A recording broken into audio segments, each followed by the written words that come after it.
Well, here's an annoying little predicament. I'm here at work, the EV9 is right here, and I think the battery is dead. So the car is here, it's been parked here for about 5 hours now. I was just gonna go to lunch, and I can't unlock the car. Like, I've got the key fob here, I'm pushing the button, that's the unlock button, nothing's happening. If I go up here and try to push that, nothing's happening. I tried to unlock the front trunk, push that, nothing's happening.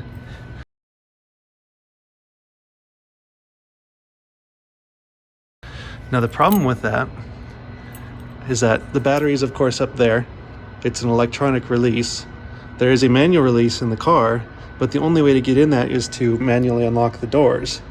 And the other problem with that is this key fob, unlike the old Hyundai and Kia designs, does not have the key built into it. The key to unlock that manually is sitting in my house right now, an hour away.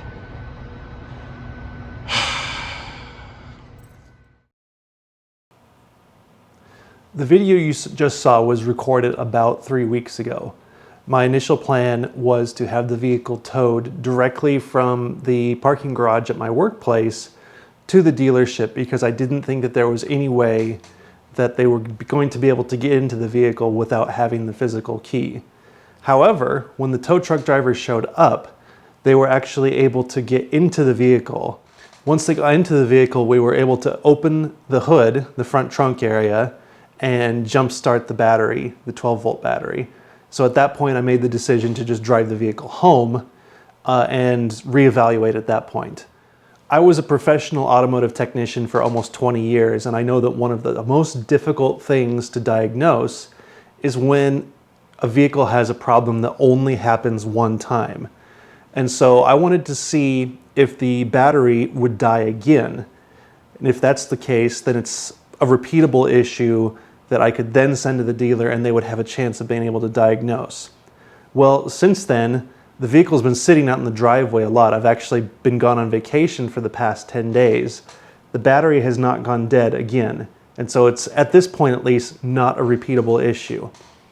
Now, when I got home, I did go out and check to see where the 12-volt battery was at, and it was sitting at 12.1 volts. That's definitely too low, but it's still good enough to be able to turn the vehicle on and get it to work. So at this point, I don't have a particularly warm, fuzzy feeling about whether or not I'm going to have an issue again with the 12-volt battery. I will be keeping the manual key with me at all times now so that if the 12-volt battery does go dead again, I will be able to open the door myself. I always carry a jump starter with me. I have for several years now.